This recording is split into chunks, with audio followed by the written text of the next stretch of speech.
Our legacy will endure for generations to come.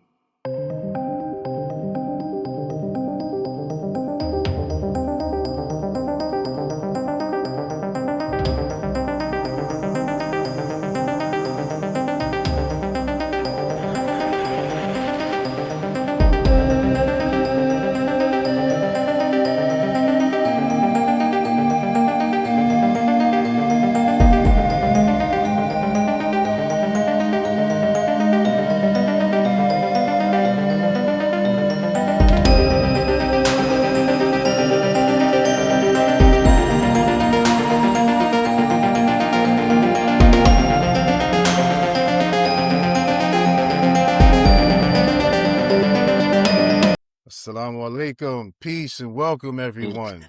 We got a good one lined up for y'all tonight. An excellent one. You know what I mean? We have, of course, my co-host Al Mansour, and we have another legend in the building. You know, Aseer Duke of Tiers. You know, honest. we've known this brother since 2007, 2006. You know what I mean? Met at the National Black Theater in Harlem. You know what I mean? Mm-hmm. And you know, it's just it's amazing to kind of, for us at least, to spin the block and see the brothers that's still here. Yes. You know, that never went left. You know what I mean? That never got caught up into no weird and funny things. You know what I mean? Because a lot of brothers from my era, they're not here. Nah, they not more. A lot of them You know what I mean? A lot of They're them not. A lot of them dead. Yeah, you know, a lot of them got caught up. You know? 100%. And, you know, to also document the impact, you know what I mean? Because there's a lot of brothers that have been around, that have done things, but only a few have had strong impact. When I meet a lot of brothers, they be like, yeah, you know, brother Aseer Duke of Tiers changed my life. You know what I mean? I learned a lot from that brother. You know what I mean?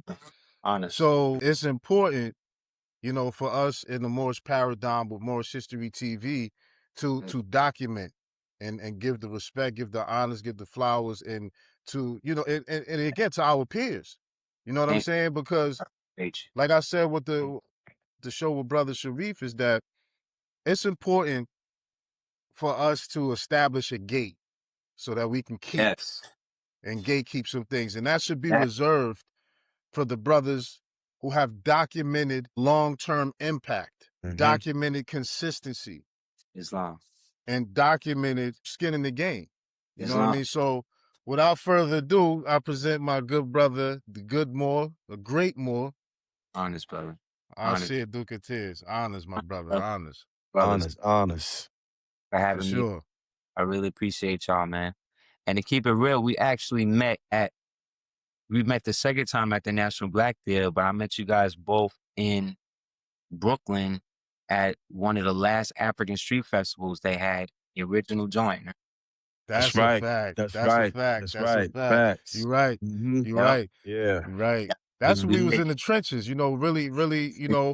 That's what we was really. Boots on the ground. You know what I mean? Mm-hmm. Boots on the ground. You know what I mean? And this is, we're talking about, again, this is 20 years. Yes, sir. You know what I mean? Yeah. 20 years, you know what I mean? And that should let the audience know that, you know, we were doing in our youth for this movement. We was like babies almost then, if you really sure. Compared to, you know, who was really prevalent at that time, you know, peace to Hakeem Bey, peace that L, so many other Moors, Jose Pimenta Bey. There was so many elders that we looked up to, you know what I mean, coming out. I'm just glad to see that, you know, we still here and still doing the work, man, and staying on the deen, because in the end, more, we all we got. So many have fallen, both to mental death and power, been locked up, you know what I mean? Turned tail, went a whole nother left. And, you know, throughout the years, I just really want to say honest to you, being consistent in what you guys have done. And again, providing forums for Moors for us to show the people that being Moors or Moorish Americans or those of the remnants of the empire, this is a viable lifestyle option that we all can still exist in. And what the prophet said, like what our ancestors were, we are today without distinction. You know what I mean? So honesty for that, man. Nah, that's Honest. honest to you. Honest for the acknowledgement. And you said a couple of important things that I just kind of want to delve into a little bit. You said a lot of brothers, power tripped, right? And Yes. but even more important than that, not even more important than that, but more poignant to me, at least in that, is when you just said a viable lifestyle. So many times I meet people that say, what's the benefit or the point of being a Moor? Right. And on a soul level, you Yes. should want that which was stripped from you. Islam. That's right. You know what I'm saying? Without some capitalistic benefit to it. You know what I mean? Because it's much deeper than that. And something I know you probably experience a lot as well is how much those of us who are on the front lines defending the identity, defending the nationality, defending the birthright is met with so much racism. Word. And those and you get to you if you didn't know what the benefit of being a Moor in this day and time was or is, you can surmise based on once you say, you don't even got to say that you are Moor. You could just say the original Moors are black or the Moors are black, and you're met with a wave of hate. And it should spark the interest in you to say, why are they fighting so hard against Right. Right. against this? The glory. I would say anymore. I would say the same thing. I would be like, well, where's all of this vitriol coming from? Because I remember way back when I first started coming across information and first started building, again, an elder, I tell the story all the time. He had a conscious store, and him and his people used to dress up in garb, in habit, and I mean elaborate Moorish garb and habit, and they were equestrians, and they would ride once a year. They would ride through the hood in the garb and on the horses. And I remember I went to his store that morning, and when I turned the corner and I just saw them on the horses in the garb, and they just sitting there and talking, and there was so many people around them. And then when he seen me, he was like, Islam, more, come on over. And it was like I was almost intimidated. You know what I mean? Because then I'm looking at them and I'm looking at what I got on, and I'm like, I got on like, you know what I'm saying? Like this hip hop era. This is 95, 96. So you know what I'm in. I'm in the hoodie. I'm looking at them. I'm like, yo, I don't even want to spoil the whole aesthetic of y'all. I'll just walk on the side while y'all walking. And then I'm taking it in. And I realized that there's something deeper than this. That was like the first time I had seen elders be so comfortable in themselves, and then watch how even the police, they didn't have no permits, nothing. The police is in front of them. They almost making sure that where they walking, nobody is, you understand what I'm saying? And this is a time when this is like 95, so this is like right after Malcolm X, and this right down by where Spike's joint used to be. And I'm just doing a nods to that. And from that day on, I realized that there's something more to this. What they're telling me is, at the time, I referred to it as Pan-Africanism, but this was something totally different, because this was somehow very American, for lack of a better word, but it was totally outside of the scope of the time period I'm in. And it was almost like being taken back, but then taken forward at the same. And from that point on, I realized this is something I have to really do the knowledge to, not just for me, but like my girl at the time, I think was just about to, maybe a year after that, had just had a son. So I was like, by the time I have a child, like I gotta have some sort of knowledge of myself. Like I was already in 5%. I already did the knowledge to that. I'm already, at the time was doing stuff with like Dead President. So they was into the whole, Black consciousness, Black power stuff and all that. But even in that, I just saw there was such an aggressive aspect to that to me was seemed like very overly extended. Like it just seemed overly like y'all we doing way too much to be heard when it's got a more direct way without being so combative. And that's when I started to do the knowledge. And then right after that, I came across the prophet, and then that was it. And then it all started making sense. Because then the correlation between the universal flag and the circle 7. And then I'm starting to see how Islam, like our self-knowing master, and how that already was being practiced in the temple back in the day. And then when I saw the first picture of the prophet with all of the Moors in front of all of their businesses and homes and stuff, that's when I really saw like, okay, so this is a whole section that I never knew about, that was been here the whole time, but nobody told me about. And then I go home, the day I got my first fez, I go home to my grandmother's house. And this one I knew about the concealment. I walk in the crib, and the first thing she say to me, she look at me, she's like, "What's that?" She said, "Oh, you a Moor now?" And I'm looking like in amazement, like, know what this is? Like, she didn't say minor, she didn't say a Mason, she didn't say none of that. She said, "Oh, you a Moor now." That like said it like on something like, "Oh, this is what you," oh, so almost like figured it out. Like, you know what I'm saying? Always had antagonistic type of thing with me. So when it happened, that's when I realized, like, so everybody's keeping this secret. Nobody wants us to really do the knowledge to this. And when I put that present in my family, that's when I really knew, okay, I'm onto something. There's something with that.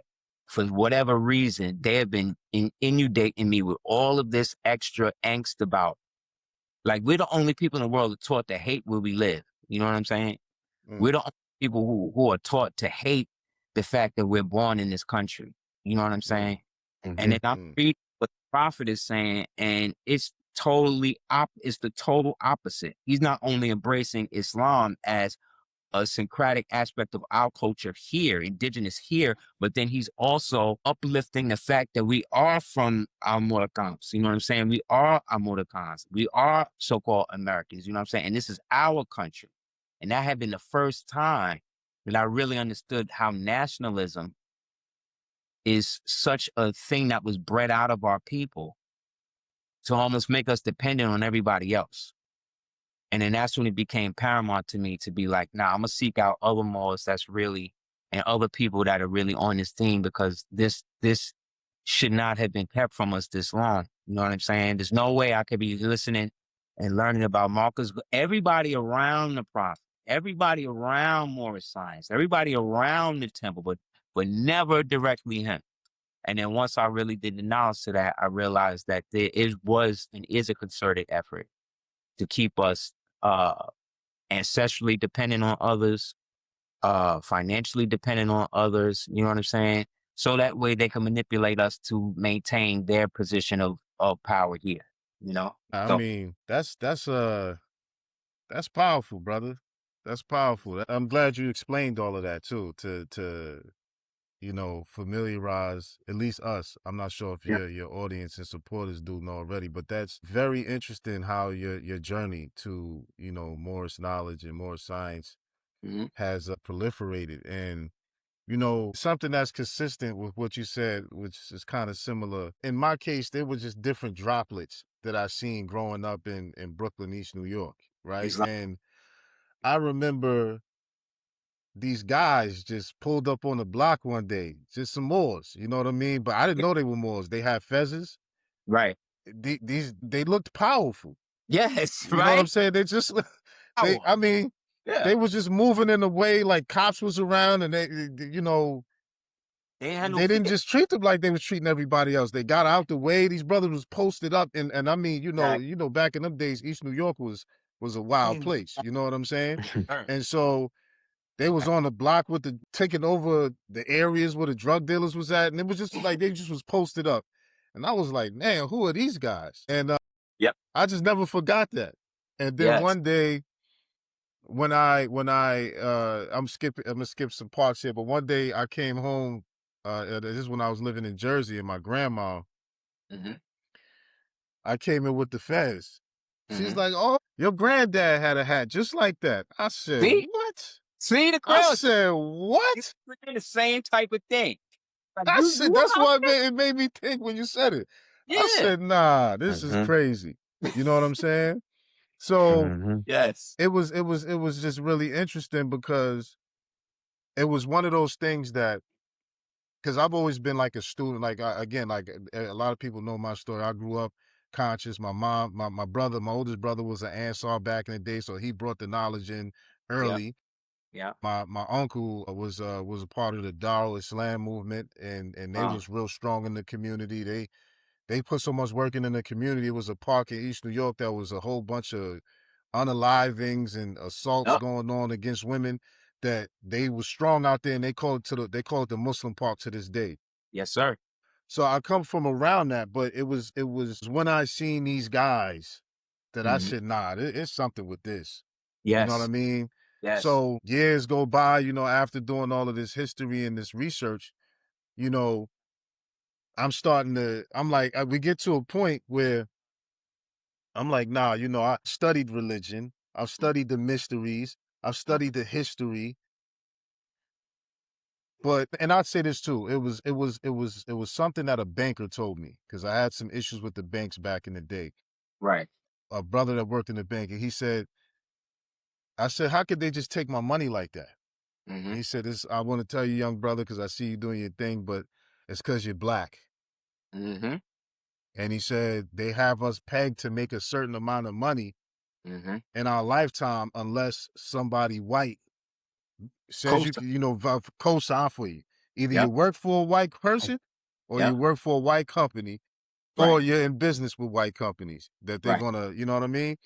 And that actually was the thing that started my journey. And then I'll end up with these guys talking about not being Negro, black, and colored, and being more, and being. I say, okay, this is how they got us. You know what I'm saying? Yep. So it's just interesting, man, to hear that, because everybody has like these journeys of how you come to, because there's so many gateways and doorways and pathways to the Moorish paradigm that, it's different for everybody, but there's always these nuances that are very similar. You know what I'm saying? Very similar. No, it's facts, because my intro came with the driver's license fraud that Taj put out. Yes. When I saw the driver's license fraud video, I was stuck. Had to know more. Had to learn more. I wanted to know everything. Yeah. So that kind of, started the journey. But who's this Taj Tariq guy, and What is what's he talking about? And You know what? Not to cut you with them. I was watching a Hakeem Bey, the real Hakeem Bey, not the Moorish Orthodox Church white dude, the real brother. yeah. And this back when we had videotapes. Moorish paradigm. Yes, sir. Yes, sir. Yeah, that's this. We named this segment of interviewing other. I don't mean to cut your words to be but we named this in honor of the work he put down. You know what I mean? And I'm gonna just say this real quick. I spoke to the brother in 2017, and I didn't need to speak to him no more after that. Islam. He's on another level. He is. Always. And everything we talking about now that's happening in today, he was talking about it back then, and it's happening now. Yes, sir. He did. And I digress. And as I was watching his tape, they did a pan. So I'm already stuck on what he's saying.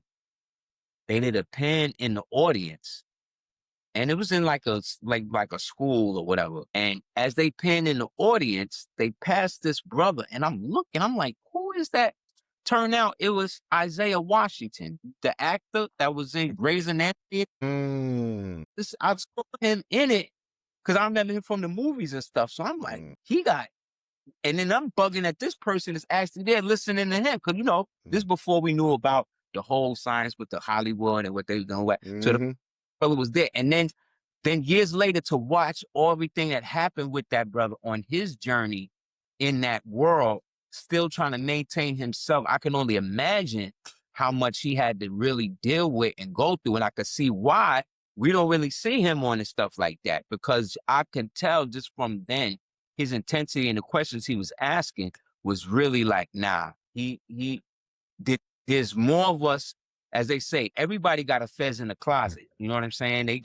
I act like they don't sometime in order to get certain places, but then when the rubber meet the road, and then you're forced to now either declare who you are or go back into the world being a Negro, and you actually make that decision to say, no, I'm going to stand on this. And then you have to deal with the consequences of that. That's what really makes you who you are. That's where the Moors really distinguish themselves from others, because there's certain points where we are not going to waver on certain things. And then when you see some Moors do, that again is the line of demarcation, as they say, that when it comes to who is really about this, who really has the spirit of that scientific warrior spirituality that can now come into you to be able to carry you through in the times when you will be on your own. Because a lot of these people who claim to be this or that, there are other things first. You know what I'm saying? I can't tell you how many Moors that I've met who to this day are serving two masters. You know what I'm saying? And that, again, can create animosity amongst us. Because if I'm towing the line, right, but then you cable towing, you see what I'm saying? Like, it's a whole different situation. So then when we each other on the other side, like now, as we met back then to now meet back here now, we get to see, like you said, how many people have reached to the heights. And then because of those decisions, and because they maybe wanted to switch up and go back, they can't. And now they stuck. You know what I mean? And then they look at us as people who didn't waver, who was willing not to be in the forefront, willing not to take that bread, willing not to do certain things in that regard. They looking at us like, oh, so y'all think y'all better? No. Choice than you did. You know what I mean? Hate on me because anything, you would want to applaud the fact that we didn't do that, because now we can help you. Exactly. You know what I'm saying? Exactly. Nah, that's Facts. that's a powerful point, man. That's a powerful point. Before I speak on what you just said, I know you was in the middle of a thought as well, man. Yes, sir. Please do. Yeah, just it was that driver's license fraud, man, that triggered it, man. Then I seen, the class, all the brothers in there with the fezzes on, turbans on. I'm like, what is going on? Is the alarm ringing? Is it time? You Right? know, Yes. So I was like, yeah, I gotta get in the mix to this. I gotta get some of this action. I had already suffered the Jim Crow traffic schemes. Right. So, when that came across my desk, I was, oh yeah, this got to be the way. This has got to be something there with this, because it's correlating with what's taking place. But yeah, no, that's pretty much what I was going off on. Is my initial The thing that's trigger, interesting. what triggered me, you know Yeah. what I Right. mean, what triggered Yes. me, because I had read different Black history books that reference the Moors here and there, Mm-hmm. but it wasn't until I came across them types of contents that I realized that this is not just a group of people that disappeared. Exactly. This is Exactly.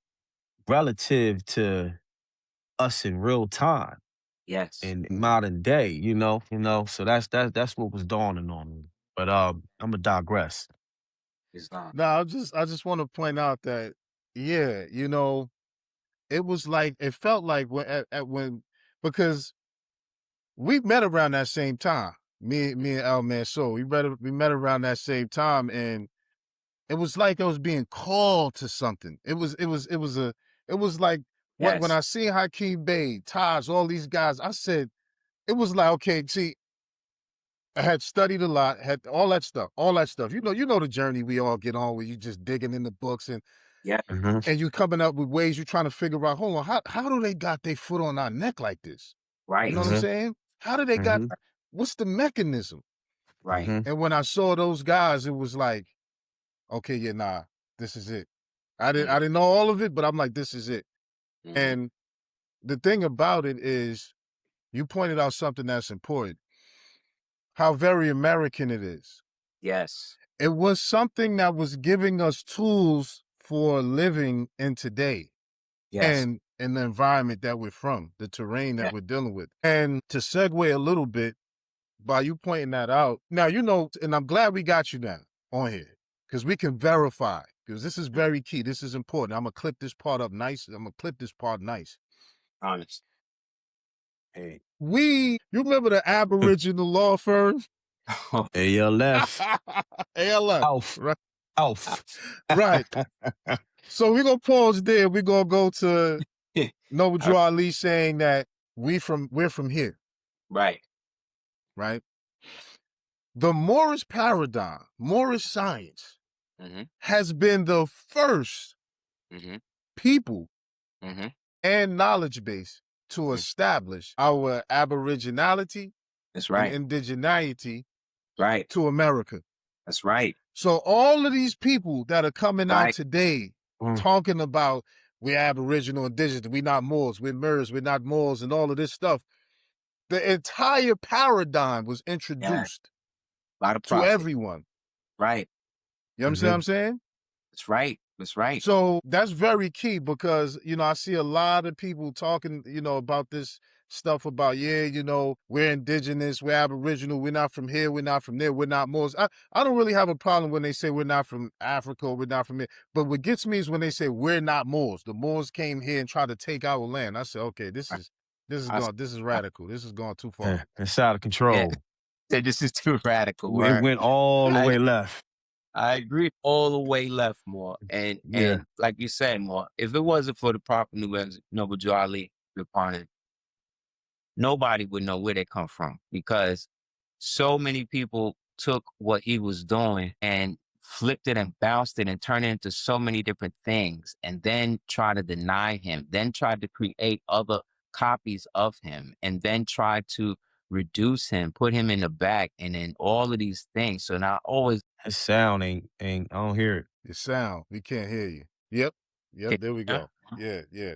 Wait, but the last thing we heard was when they try to reduce him, please. Right, when they try to reduce him and then make it like he would never be there. But when you do the knowledge and they say that the prophets are never accepted in their own home, they always got to leave where they from, right? And then they got to come, and then people realize, well, he was the first one that stayed.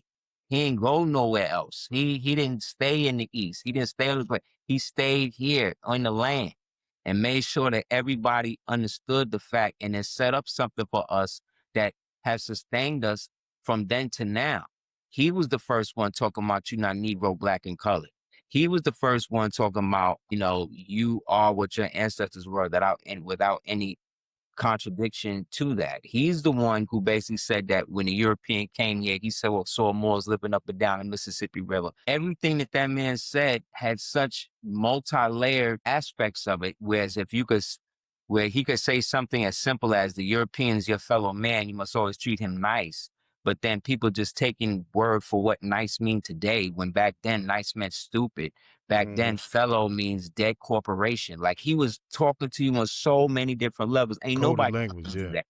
Ain't nobody do that. So when I hear these people today who are basically, whether they realize it or not, have benefited from everything that this individual brought to us, and then try to flip it and bounce it as if to say, well, I'm Aboriginal, not a Moor. Well, if you're Aboriginal, then why not just say you're original? Why not just say you're an originee?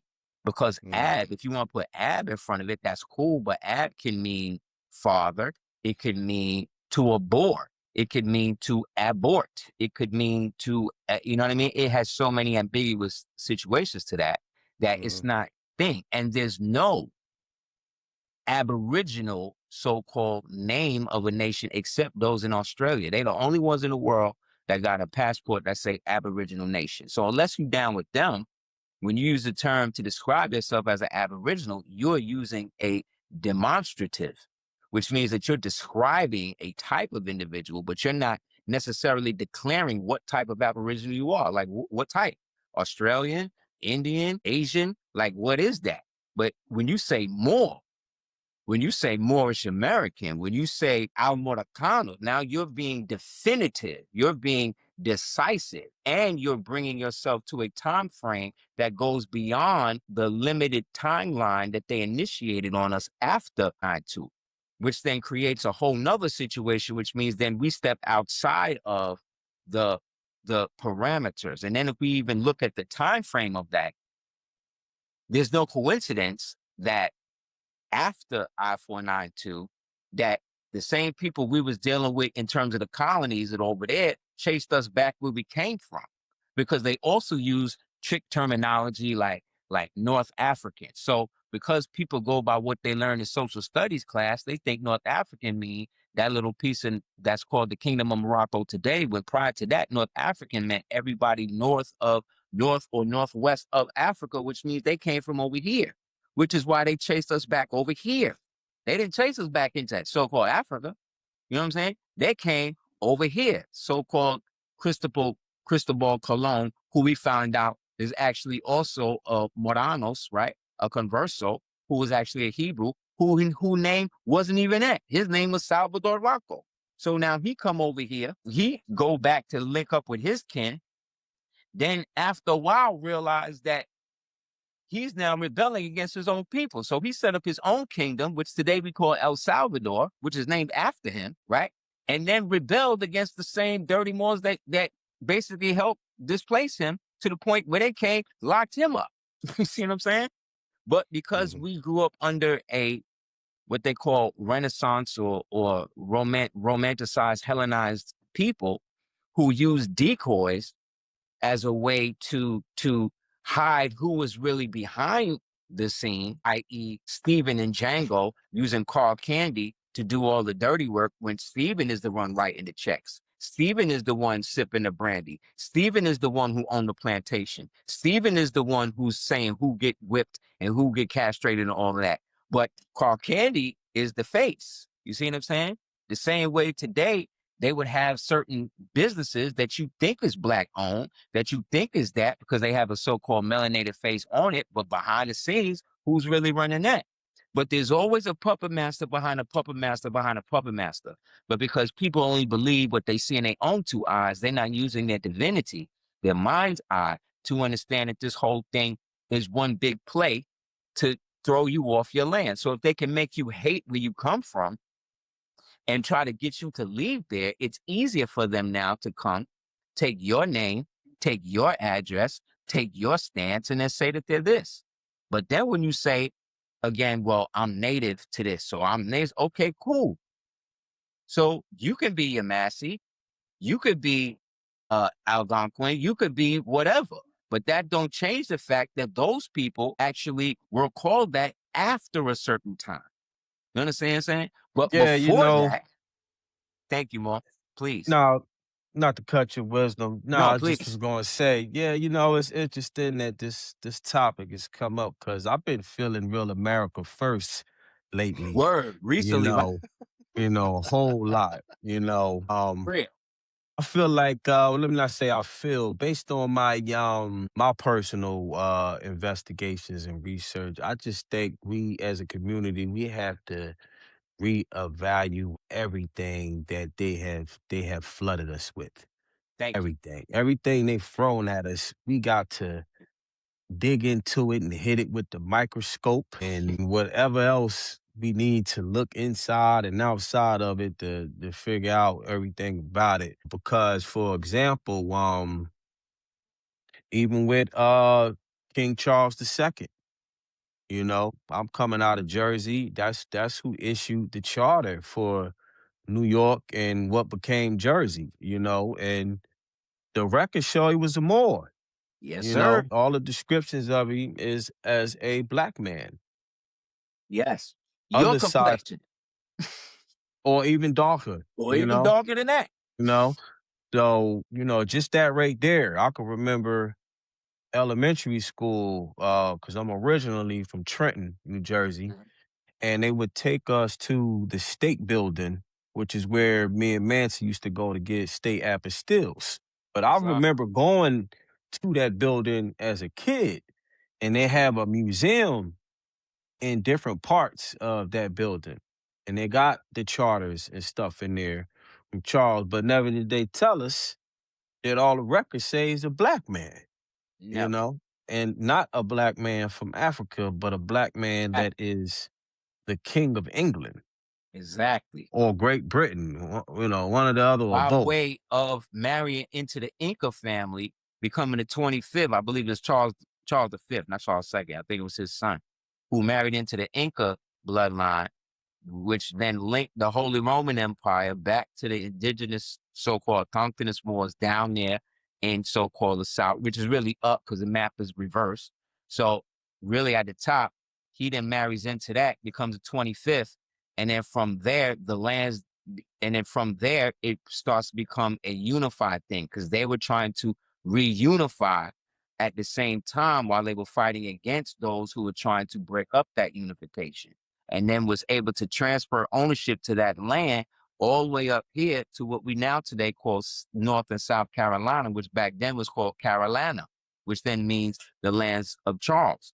But again, what they try to make, and then when we even get that clear, they then try to make it seem like, oh, well, he's the only one. How would he be the only melanated one in the family? So mean to tell me he the only so-called melanated man and everybody else around him is Caucasian? That's what y'all trying to tell me, believe? Yeah, And that's you that, Caucasians is crazy to start with us today going to stand for that? No. yeah, that's Everybody around him in power was like that. Just right. like everybody, because power recognized power. But they always want to detract who they want to pick and choose who got the power, which is why we're the only ones in the whole planet that they are constantly beating in the head with us being descended of so-called Africans or being directly descended from Africans, but they don't go to the so-called Dravidian Indians and tell them that. They don't go to the what you call it, the Guptas, and tell them that. They don't go to any other, don't go to Indonesia and tell them, hey, don't you all should go back to Africa and claim your Africanness. Like nobody do that. Not to mention the fact that the word Africa is a Latin word. Who today is speaking Latin in Africa other than the so-called Roman Catholics? And we know they didn't name it. Where they get the Latin from? Well, that brings us back to Hannibal. That brings us back to Carthage, which then brings us back to Phoenicia, which then brings us back to Etrusca, which then brings us back all the way back over here. You see what I'm saying? Going back, reading the Periplus with Hannibal Bay, re-annexing everything back together, because that's what we've always done. After the last Younger Dryas, or the dispensation of what they call the deluge, when the rest of the world was basically whatever it was, we would leave here, go over there, because that's what all the oral histories of the so-called West African cultures say, that all of their ancestors and gods came from across the water or the sky, and then gave them civilization, taught them everything they did, and then they left.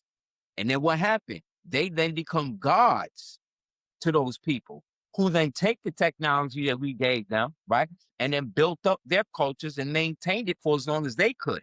But the longer we were away, the longer they were staying in that area, and eventually tried to position themselves as the true originators of it.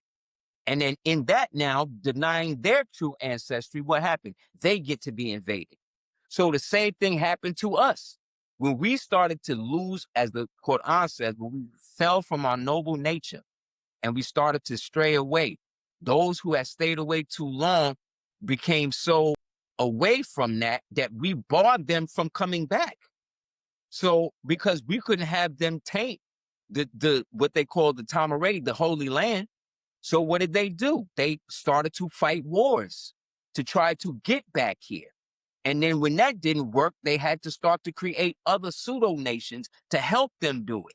And so we have been invaded over the course of 250 years by different nations of our wayward children who now are bringing back that disdain, which is why everybody in the world always come here.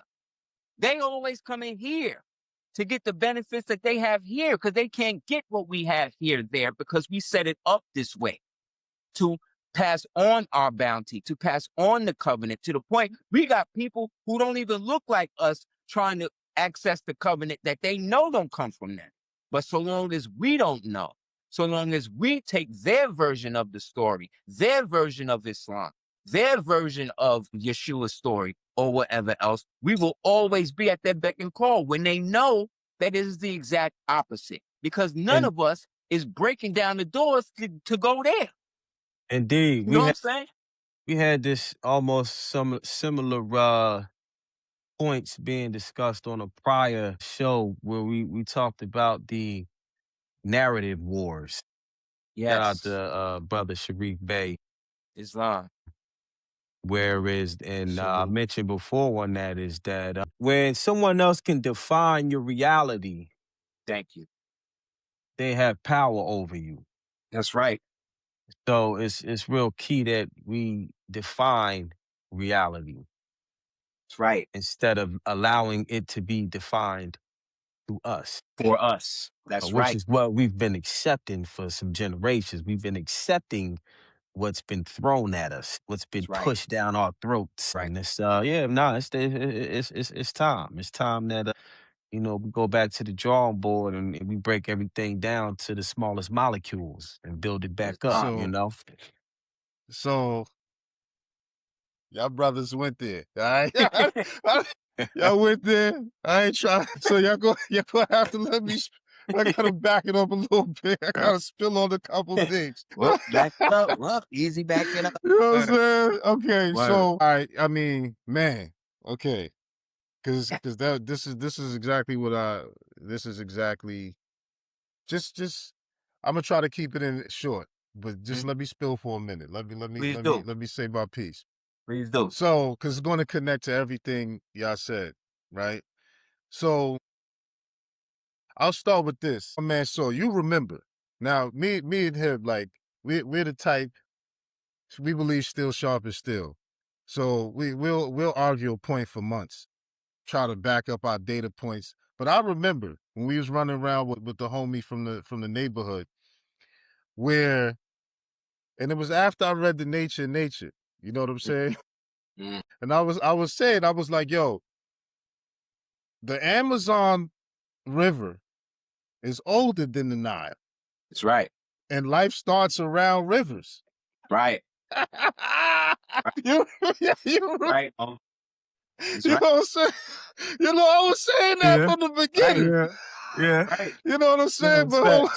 I just want to start right there because he could timestamp it. You know what I'm saying for me. You know what I mean? So I'm gonna start with this. Like, I definitely, when we talk about sundry mores, right? Sundry mean various, right? Yeah. So we have mores of various persuasion. Mm-hmm. I'm specifically of the Sunni Muslim. I would say that officially on record, but I'm gonna show you where I'm coming from with that, so that people don't misconstrue certain things. Indeed. Medieval and contemporary understanding in the Orthodox Islam understanding is the word. There's Christians who believe that women could be prophetesses and that they were, so the term is a standalone term. Yes. Under the context of Orthodox Islam, I wouldn't put him as a qualifier for that. However, he did say he was here to propagate the faith of Muhammad, right? And which is, when I saw that, is which led me down that path. Because I said, what were the Moors who were ruling over the Europeans or the Pale-Europeans? What science was they dealing with? Because that's the science that I want to deal with. Because when it comes to certain things, I have a linear thinking in the context of liberation. Specify my learning to the liberation efforts. There's context outside of that, but I'm on a personal level more concerned with that which leads to liberation, right? So just wanted to put that construction up because I also had a period of time where, for whatever, based on the politics of the temple, you know what I mean, based on different stuff, I started to have an issue with Noble Drew Ali. And then as I studied more, I said I had to acknowledge first, that a lot of us wouldn't even be interested in Islam if he didn't Thank you. say this is who we were. He is, although you had what they call West African Muslims who were human trafficked here, who you can find in slave records, practicing a certain version of it based on the Orthodox understanding of it. Those narratives don't survive into the modern era without Noble Drew Ali. That's right. Period. So he is the father of bringing the understanding of Islam in any form. Thank you. To us here in America, undoubtedly. I agree. And not just that, it was his movement that spawned Father Divine, all of these religious movements that proliferated in America, whether among our people or among the palm-colored folks, as they say. Yeah. Scientists, Monitor, all of them. Edie Baker. All of them. All of that. All of them. All of that. He is the progenitor to all of that. You know, undoubtedly. Technically, he would fit within the category of the first generation offspring of freedmen, or first or second generation from the freedmen. Right. Yes. 100%. You know, and you have brothers like Prince Moore. Forgot his what was his Muslim name? Abdul Rahman. Abdul Rahman. You had him, and you had other Moors that were either freed themselves or obtained freedom, and did basically seminars. Once they got their freedom, they were doing seminars. These things are documented. So yeah, I believe that Ali was standing on their shoulders, and we're now standing on his shoulders. Right. One of the reasons we even founded Miracle Society was to create a society of researchers who would go out and research everything and redefine what those things mean for us. Right. Because here's the thing that perplexed me. It didn't perplex me, but it started to make sense. Is that among the Orthodox Muslim community, whenever quote unquote blacks or African Americans begin to deal with national identity, they'll call it Asabiya. Or that we're calling to nationalism in the context that I'm better, my nation is better, I'm better because I'm of this nation, or basically tribalism, right? Basically tribalism. But and I've been around the world, every nation of Muslims have their own unique understanding and way they practice Islam. And it is all accepted. Except when it comes to us. Now, there's a difference. Like you have brothers and sisters who practice Orthodox Islam who wants to be like the modern Arabs. Believe they're better. Oh yeah. I see it. Because they believe they have a purer form of Islam. Right? Which goes against the Quran that they talking about. Which the Prophet Muhammad, peace and blessings be upon him, said himself that the Arabs are the worst in hypocrisy. But they're the last people. I know. I'm gonna go there. Let me spill. I'm just gonna say. I'm gonna go there. When we say that, we gotta acknowledge those was black Arabs. That's all I'm gonna say. 100%, 1,000%. Which is what I'm gonna go to is the fact that when I'm over there. Okay, when I was in Egypt, The native Egyptians, who they wasn't trying to sell me anything. They said you look like, and my wife can vouch for it, she was with me. They said you look like an original Egyptian. See? You see? Because they know. When I went down to Nubia, they called me brother. Yes. You look, you Nubian? But I'm speaking, English. So they wasn't sure, right? What that showed me was that feature-wise, and again, our features, you know American brothers when you see them. You know American brothers when you see them. You know what I'm saying? But we look like, you can find our features everywhere, right? We got Another cousins. thing, when going to the British Museum, when you talk about the Etruscans, the Phoenicians, I saw it. Now, the thing about the British, they tell the truth about who they conquered, who they dealt with. All of the artifacts in the British Museum show that the Canaanites, the Phoenicians, the Assyrians, the Egyptians, the Cushites, the Israelites, the Etruscans, the Greeks were all black. Yeah. But all that's black. not even a thing. Everybody know that. And that's the interesting thing. Everybody the know. fact that it's a known thing that this is who the original people were, but it's the mum's the word to the masses. Yeah, so that when we that's that's the Masonic secret. That's the secret. The secret is they don't got it. The secret is they never had it. The secret is it ain't no secret. The secret is they done brainwashed. I remember when I was in Philly a lecture and I was going to get some oils, and the Pale Arab had the store, and outside the store is the brother, right? Who's from the land. Pale Arab ain't from here. The Pale Arab ain't from the land. He is the one owning the store, selling all the stuff on the inside. He got the brother outside who got the clarion red beard. You know them ones who be dyeing beards red and all that. Standing outside basically on the street, on the sidewalk, selling his little oils in front of this dude's store. So if we go back 250 years before that, it was the total opposite. You understand? But whenever they say Islam, we always thinking what they say it is. But these are the same people who call us Abids. These are the same people who call us Akata.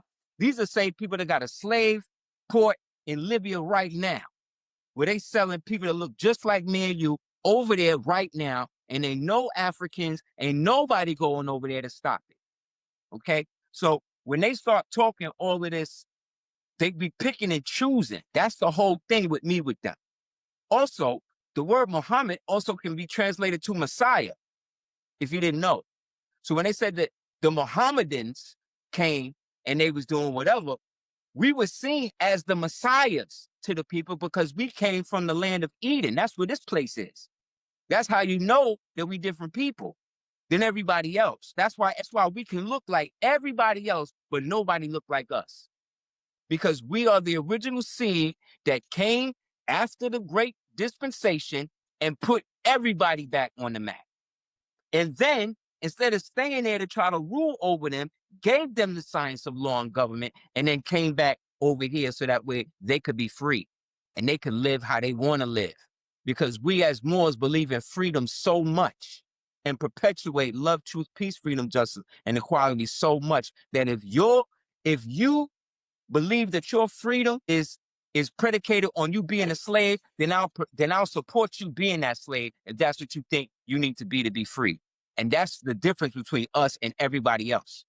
We're the only people who are prisoners of war in our own land. We were never enslaved. That's why they have to use the word enslaved. You understand what I'm saying? Because we could never be slaves because we are not Slavonic.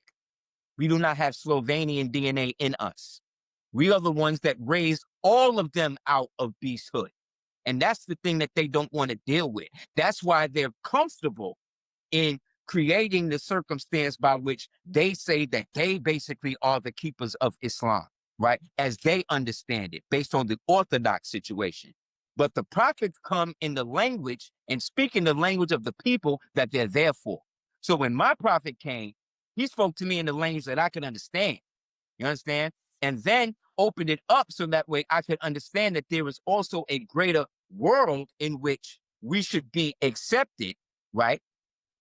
However, if we were really accepted, then they would have to give up what they had back to who they stole it from.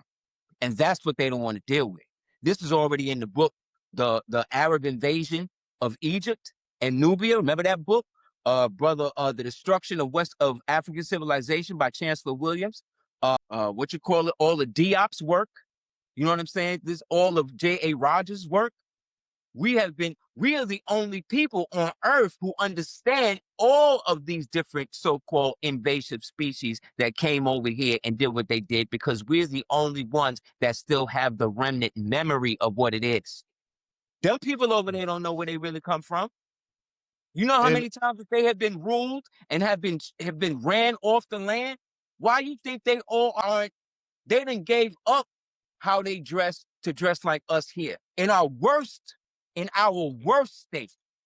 So imagine what happens if they start to see us in this state where we can say who and what we are, free of any type of somebody coming to me telling me what I am or what I am not. When these are people who are practicing consanguinity, when they are inbreeding with themselves in order to stay light-skinned, in order to stay a certain phenotype, which does what? Which then dummies down their prefrontal lobe to the point that they do not understand basic common sense things, but they hold on to the reins of power, which is mental death and power for us when we put ourselves under their jurisdiction, when they know that they are not the original. You also had the Sudanese, who they call the father of Pan-Africanism. What's his name?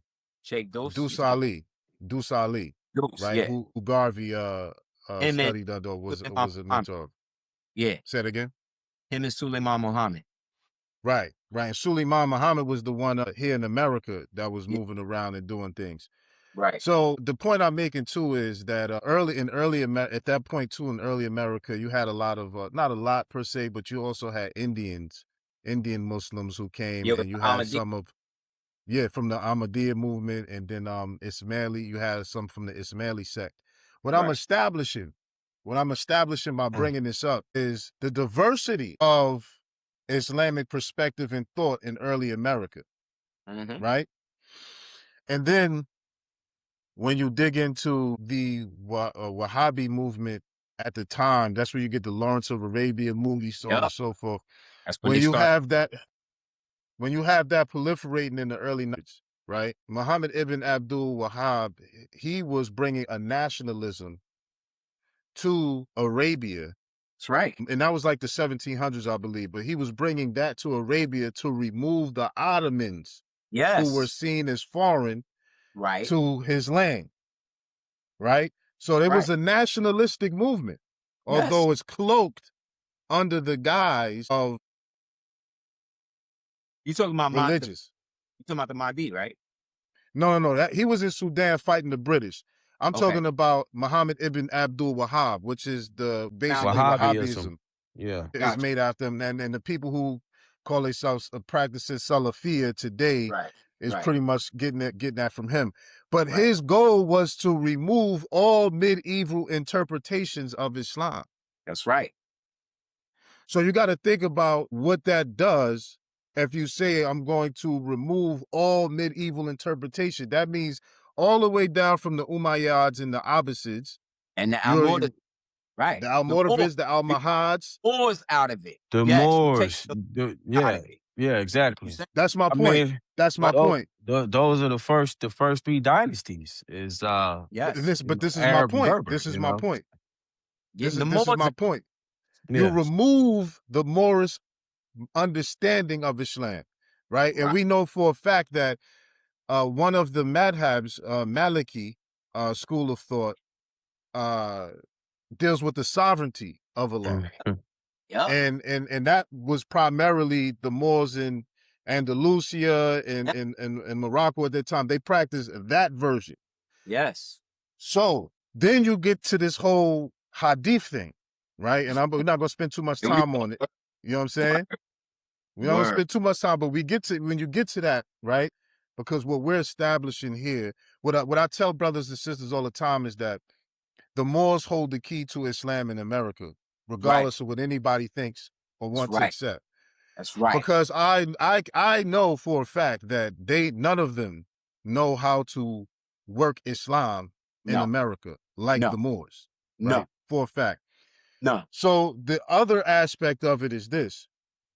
What was they practicing and what way were they practicing before Sahih Bukhari, or Sahih means authentic, but before Imam Bukhari compiled these hadiths, right?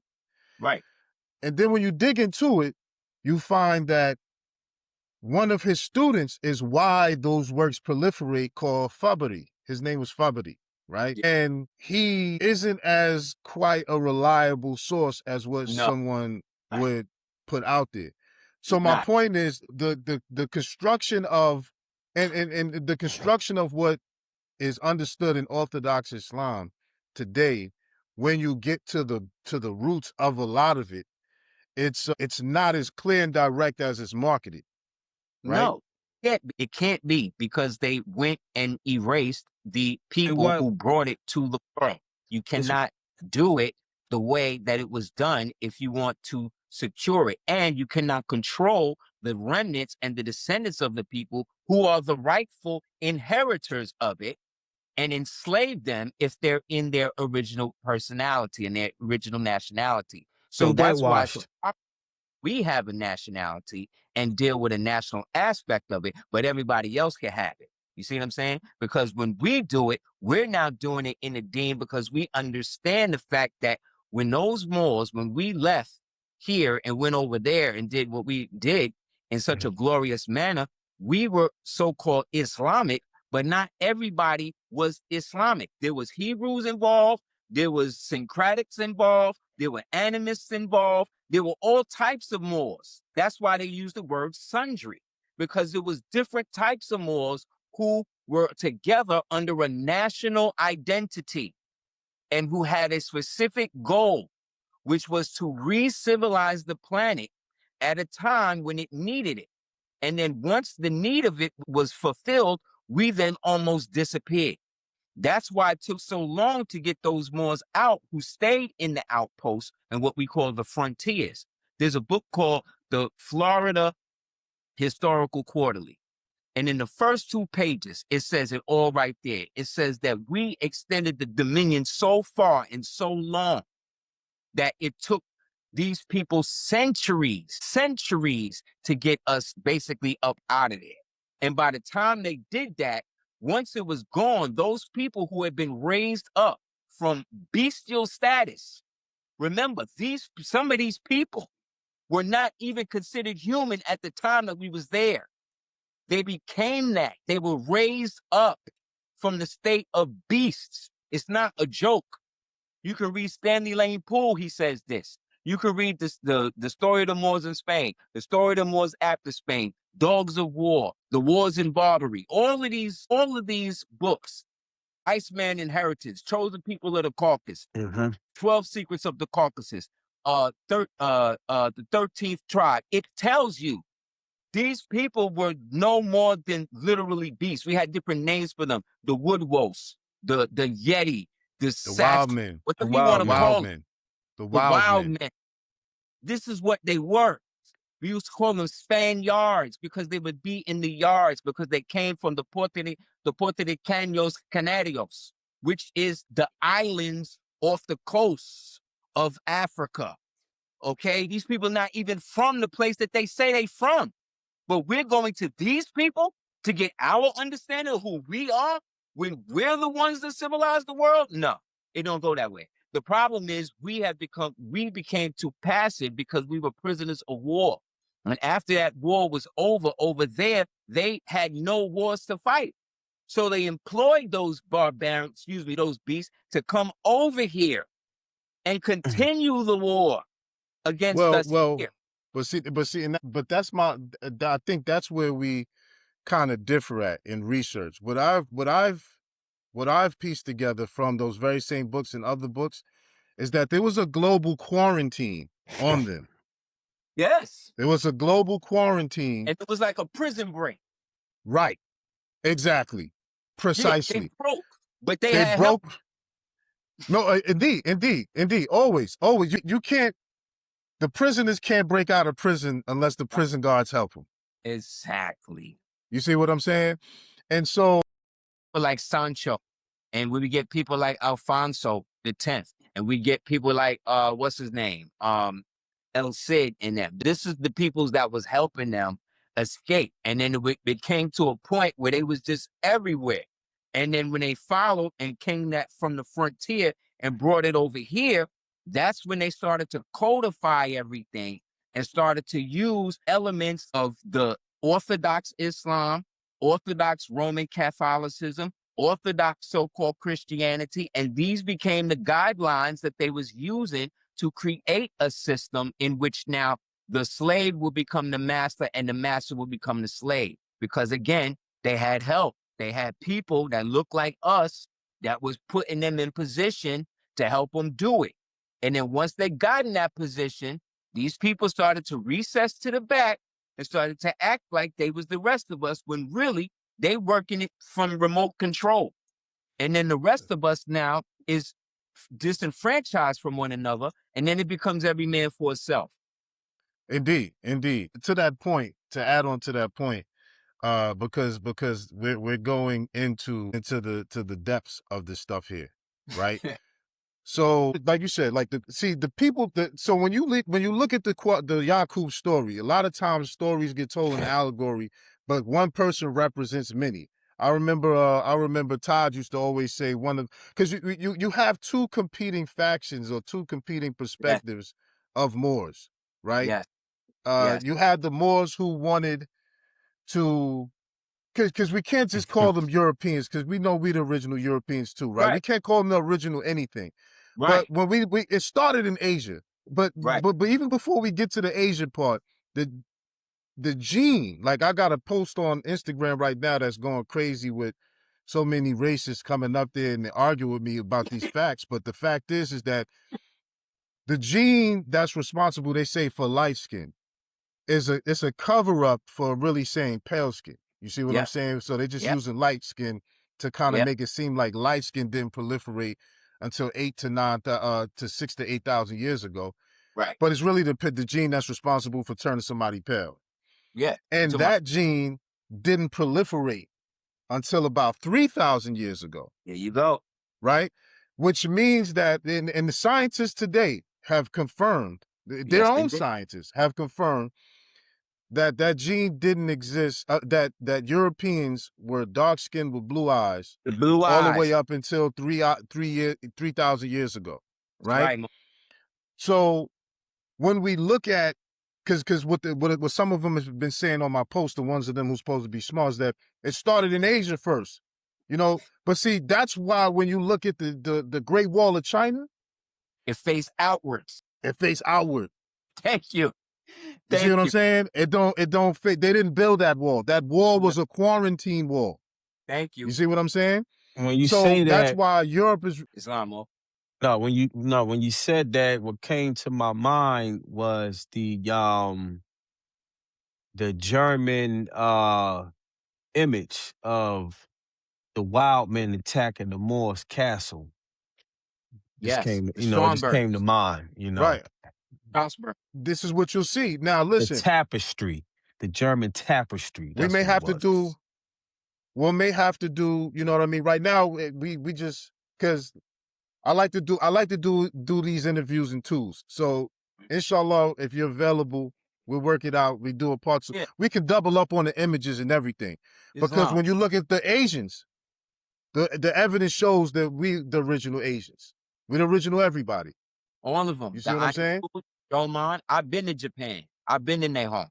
And I was there like this. And every place that I seen that we went, that I peeped, went up to the mount, all of that. They all know. Because most of them that's there today, they Korean.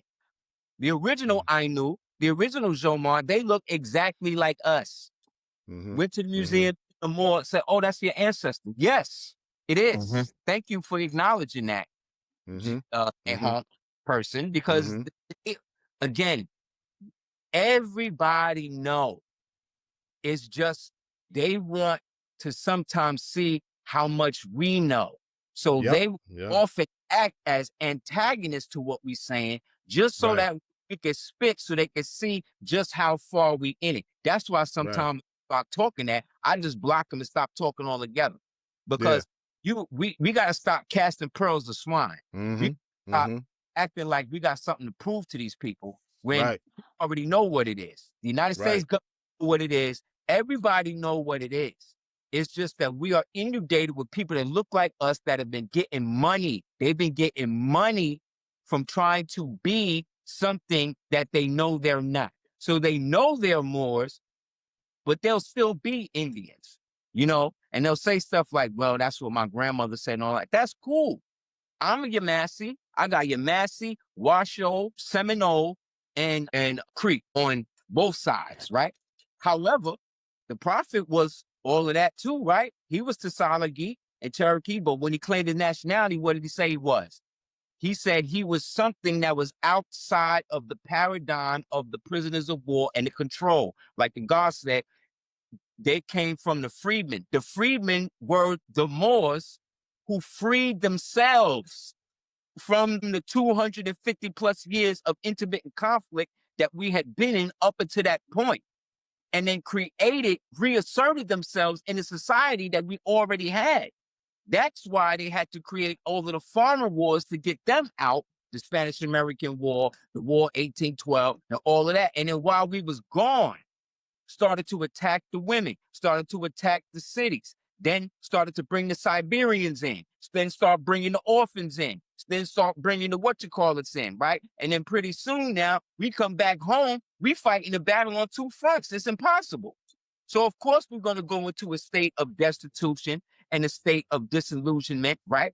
And that lasted all the way, let's say, up until, let's say, 1812 to 1861. Then from 1861 to 1865, we come back in power, right? And then what happens? We abolish slavery through the Republican governments and all of that. We reestablish ourselves. Then what happened? Then we get to the real coup d'etat in 1871, where they set up the Act of Congress, right? The Organic Act of Congress, set up the terroristic KKK, in which both the dirty so-called melanated Freemason Moors, right, and the so-called white bestial ones start working together, right, to create the racial paradigm. And then what happens? We now, from 1871 all the way up to 1900, right, is now dealing with all of that. But then what happens? By 1913, what happened? The prophet back on the scene. Then what happened? We start coming into prominence again. Then what do? They got to set up another war, right?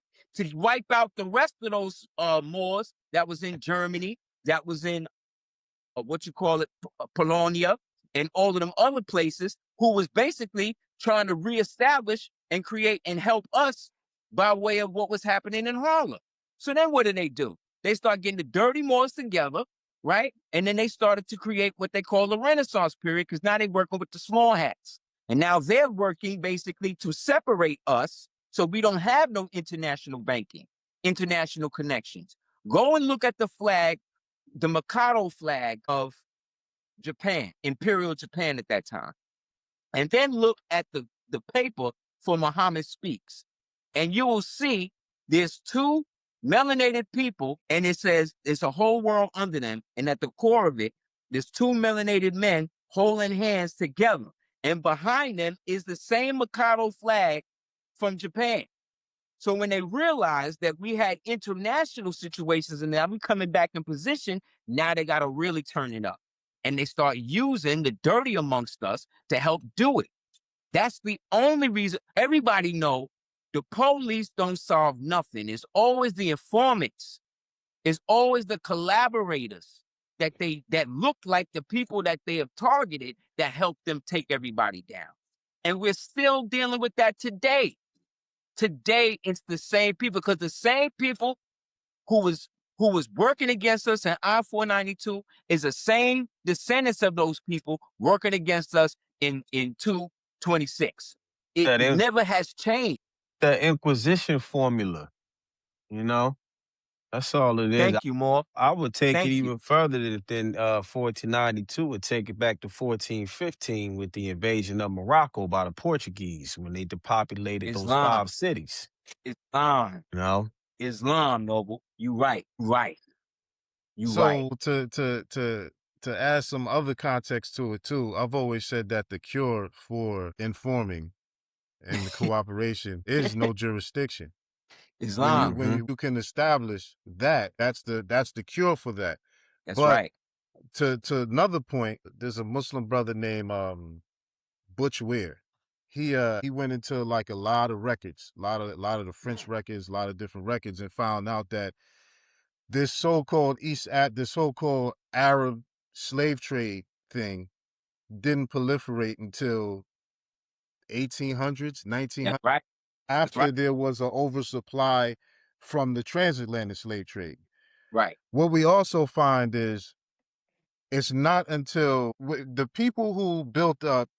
Okay, let me back up a little bit right here, right? Because we even brought up the map being flipped up around. Because I noticed when you hit that stream, like you just go, you hit that stream, right? So just backing up a little bit, we have literal battles, court battles about stuff.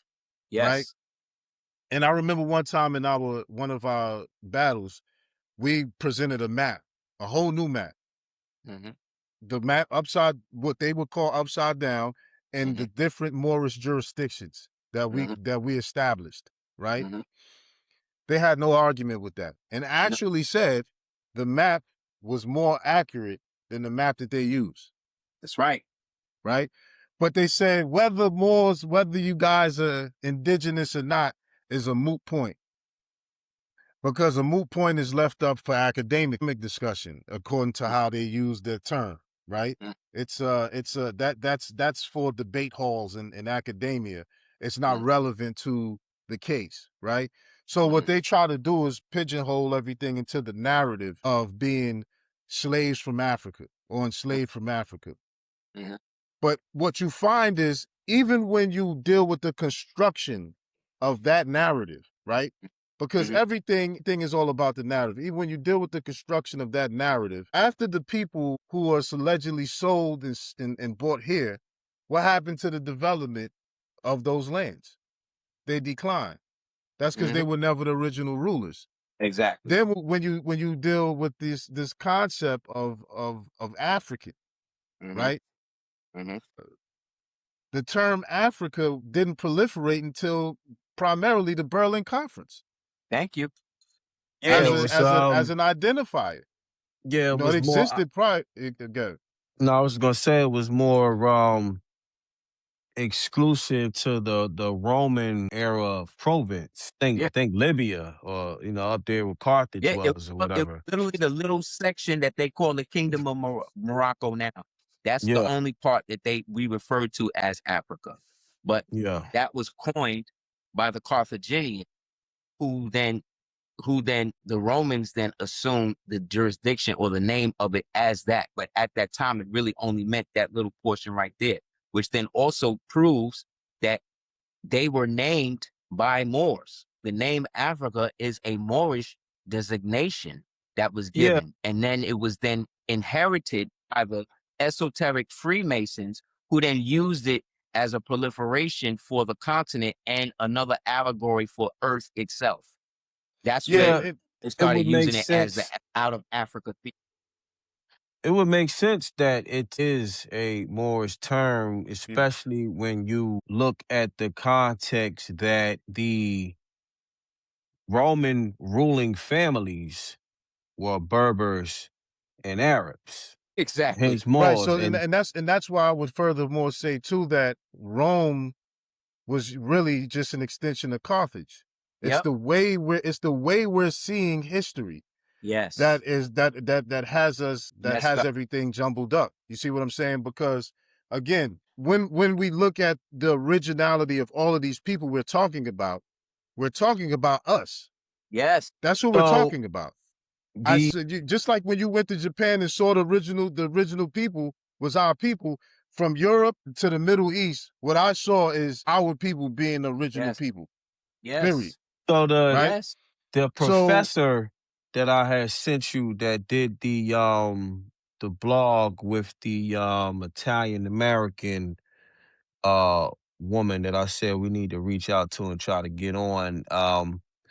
She had an Italian historian on her blog, and he said that in Italy the word is Africa starts in Rome. you're breaking up. Can you hear me? Right. According to the Italian Yeah, we can hear you historian, clear now. Yeah. the word, according to him, the word in Italy, as far as the Italian historian is concerned, is that Africa starts in Rome. Did you hear that? That's what they said. Right. Napoleon said he's Yeah. an African foot of the Pyrenees. Yeah. So basically, Yeah. what he was And saying is, so another. no, go ahead. I'll digress. You hear me? No. You can finish your point. No, Finish I your was point. just pointing out Yeah. that Yes. you know, because I was just piggybacking off when you said Carthage was an extension of Rome. That That's right. correlates. Rome Because is an extension of Carthage, the other way around. Yeah. Right. Rome was extension they of Carthage. correlate. They correlate Right. because yeah. No, I'm with you on that. It was I'm like just the saying they northern correlate. of the- Yeah. It was like the The northern and the states trying to break away from each That's other. where he was going. Exactly. Yeah. 100%. Yeah. 100%.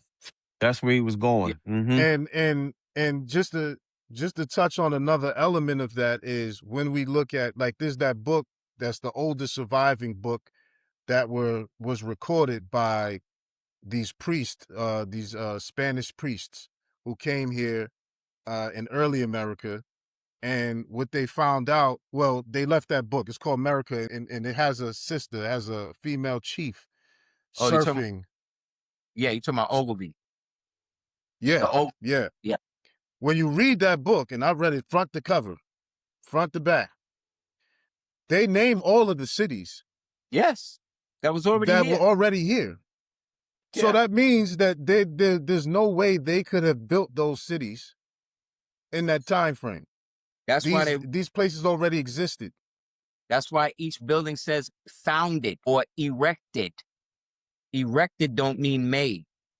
Right. Erected to come up. So Right. they up off what was already there. They founded what was already there. That's why they call themselves the constitutional framers, because they took the Constitution, put it in a frame, and said that this is now ours. Like everything, Spain never had a golden age. None of these cultures ever had a golden age without us doing it, leaving stuff for them to then repurpose. They didn't know how to make anything. They could barely write. They didn't have names, some of these people, for generations. You understand? Well, So that's facts. Because taking when you say that, of what happened, that's where it falls on us. Every nation, especially these ones that act like they run it everything now, they all know that it all lies with us. So everyone has a vested interest in keeping the so-called American man, and by man, I mean man, woman, and child, to keep us subservient to the narrative false AI history that they've given us.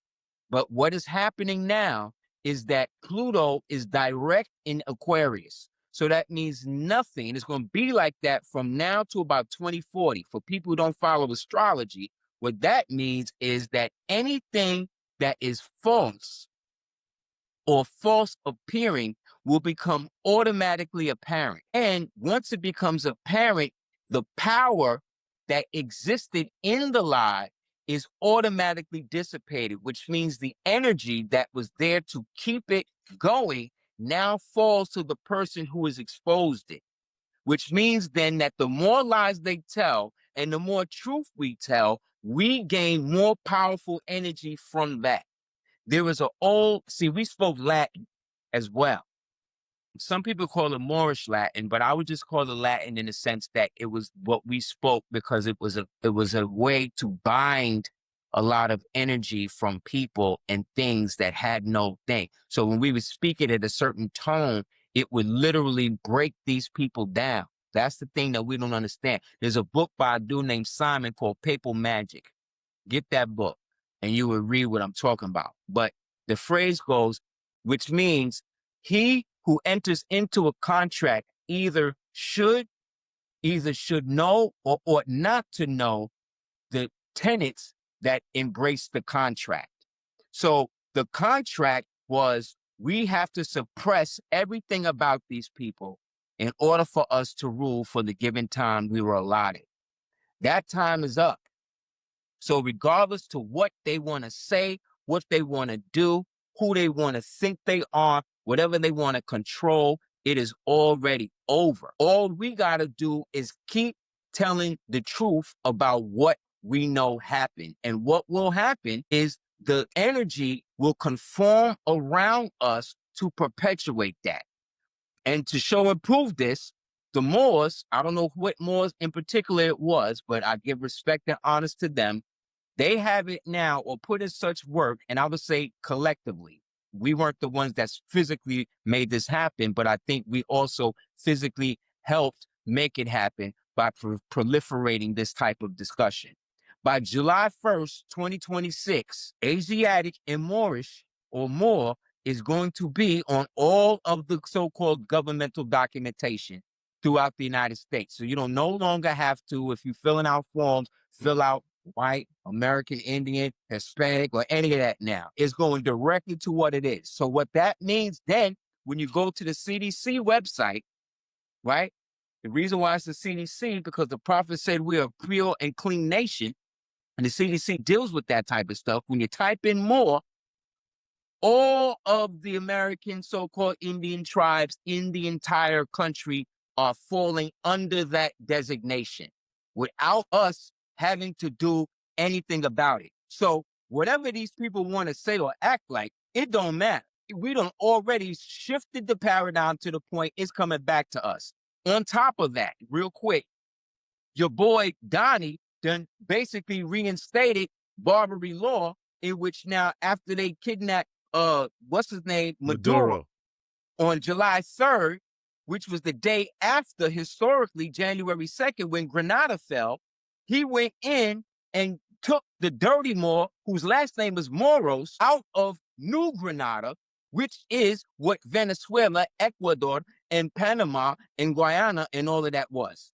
So then he initiated the Barbary laws in the terms of the letters of marque and reprisal, which means you and I, if we had a ship and guns and we wanted to go and seize ships out there, we could go and do that right now and split the bounty with the United States federal government. So you can't, Indians ain't do that. Africans ain't do that. That's old Moorish customary law in effect in 2026. So with all of that, what I say, I don't know how anybody else can tell us that we anything other than what we are. That's why I said we need to stop casting our pearls of swine, stop talking to these people like they on the level, because they not, because they all keeping the secret too. They all down with it. And we need to allow ourselves the luxury of indifference. We need to stop trying to educate anymore. The time for educating and all of that is done. We have enough, we have proliferated enough energy to the fact that we have seen in our lifetime, brothers, the actual fulfillment of what the prophets say. So all we got to really do is sit back and continue what we've been doing without any debating or without feeling like we backs is against the wall. No, everything is backing us up now. So whatever's happening to anybody else, sorry, not sorry. It has nothing to do with us anymore, because when y'all had the chance to step up and stand with us and hold us down, all y'all did was work with them. And now what did they do? Like every turncoat, like every Benedict Arnold, they done betrayed y'all because they know the paradigm done swung this way now. And now we coming back up. We are slowly rising. This is the time in which we should really, what they call, the Hebrews refer to as the Jubilee. This is the Jubilee time. This is the time we're supposed to rejoice, because everything that we have worked and prayed for, Moors, has come to pass. All we got to do is not get caught up with the rabble. Stop trying to convince, stop trying to draw water from a stone. The time for them to have been cool and all of that. They could have marched with us and all of that. They chose not to do it. So again, what did Yeshua say? Render unto Caesar what is Caesar, right? Let them do what they do, and let's do what we do. You know what I mean? The reason why I had to go through that, because I got a flash shot. I got to go pick my son up. No. That's Honest, great. That's honest, great. That's why honest. honest. That's why I didn't want to. I definitely didn't want to. It's just you said so many things that I want to. Yeah. that I Now, want to like. Yeah, we got to do a part 2 because, like you Bars. said, real quick. I just want before you go, I want to say this.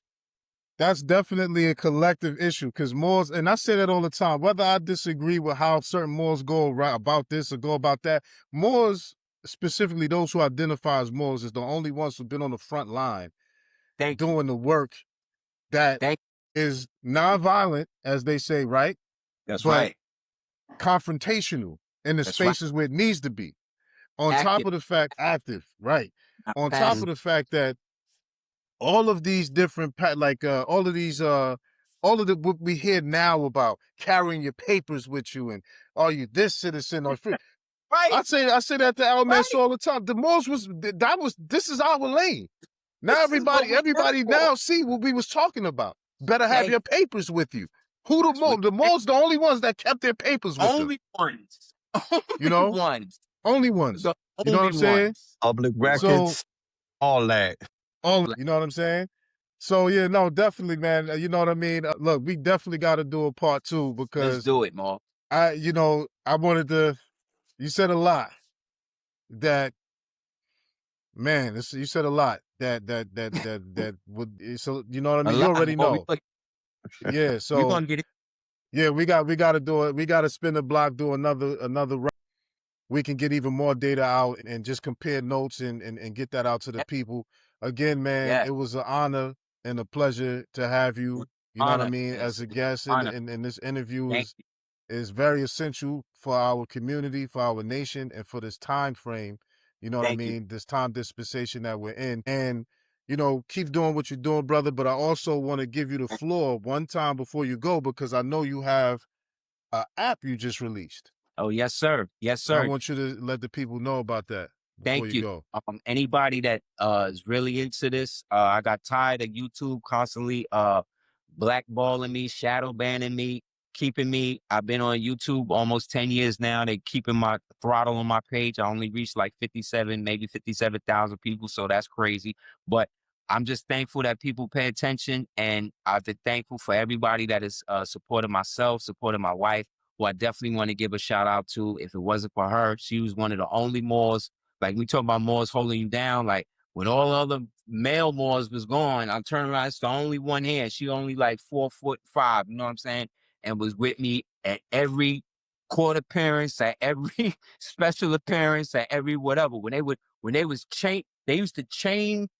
We was beating them up so bad at family court, they would put chains on the door. Call my name, I will go to the door, it would be chains on it. We would have to find a way into the courtroom, pray.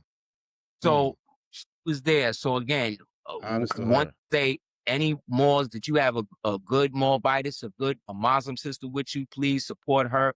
Please keep them close, because they are the only reason, one of the few reasons why, or mine is one of the few reasons why I was able to overcome a lot of the things that happened to me. So I definitely always want to give her respect, my children. And as far as the app is concerned, I got tired of what was happening. So I took my destiny in my own hands, hooked up with a good brother, David Day. He got a brand. He has a company called Sustain Branding. And look him up. Him and his queen. And we was able to set up the ADOT app. I think I'm the only Moor with an app on the planet right now. So I may be wrong. 2 of us. That's 2 of us. Yeah. Right. Us 2 in the game. Everybody else out. But as far as I know, that's how it was. So I was able to now put everything on there. TikTok is about to die. So anybody wants real Moorish information, a plethora of different perspectives of different Moorish information, please check it out. It's on Apple Play and Google Play. You can subscribe to it. Straightforward. I'm not selling your data. I'm not tracking you. I'm not doing none of that type of stuff. Matter of fact, we keep it on a private server. So this way it's not attached to anybody else's stuff, so they can't break in and all of that to try to get it. We're striving to keep it as 100% independent as possible. So if it wasn't for the people supporting us this long, I don't know what we would have done, but I definitely want to give thanks and praise to everybody that subscribed and will subscribe. Please check me out on YouTube. Please subscribe there. Aseer Duke of Tiers, as well as anybody wants to hit me up about consultations, anything like that. You can hit me up at houseofl@hotmail.com. That's HOUSEOFEL@hotmail.com. And again, man, I just want to give honors to you brothers for having a platform in which dialogue can be freely expressed and nobody feel like they being cut off or there's no ego thing like that. Because again, all we got is us. All we got is us. And like the brother said, I'm really on some Moorish America first right now. And I'm sorry with everybody else that wants to be bleeding hearts for everybody else, but you got to pay your light bill first before you turn on somebody else's light in their house. So we need that approach. And I feel like we need to, again, support Moors more than we not support them, or support them as much as we can until we find out that we can't. But until then, we should, if we have problems with each other as Moors, I just gave my email. You don't need to make videos and all the stuff we do to castigate one another, violating Act 3, violating Act 5. We need to stop doing that. We need to speak to each other as men in private and do the work in the real world, because in the real world is where we're having the victories. But if we only go by what we see in these manipulated algorithms and these manipulated platforms, we will never really see the forest for the trees. So again, let's stop holding the tail of the elephant and telling people we got our hands around the whole thing. The whole thing is open for us now. And this is the time where we can do that. So anything that I can do to support you guys or to support any Moors or Moorish sisters or anybody that's not even Moors who want to ally with us or whatever, so long as they coming in the spirit of love, truth, peace, freedom, justice, and equality, so long as they not trying to castigate our prophet, I'm with you. You know what I'm saying? Because again, we are all we got. So I just want to say honest to y'all, you know what I mean? And thank you for everything that you've done, you know what I'm saying? And continue to do. And I knew that back then that we would somehow rally back to do what we need to do. Because as we said, we want to also give respect to all of those who passed before us, all of those who went off the wrong path and is trying to come back. We want to hopefully that they get their acts together, but we can't wait. So again, I would say Proconium Laudibus, you know what I'm saying? Long live the empire. And again, thank you guys, man, for having such a great platform. I really enjoyed it, and we're going to do it again. Inshallah. For sure, man. Inshallah, man. And honest and peace to you and your queen. Thank you for coming on, my brother, and gracing us with your information. This is going to be a banger. We got to spin the block for number 2. Honest to you, man. And everybody, make sure y'all go check out that app and go download it, all right? Peace. Honest. Peace.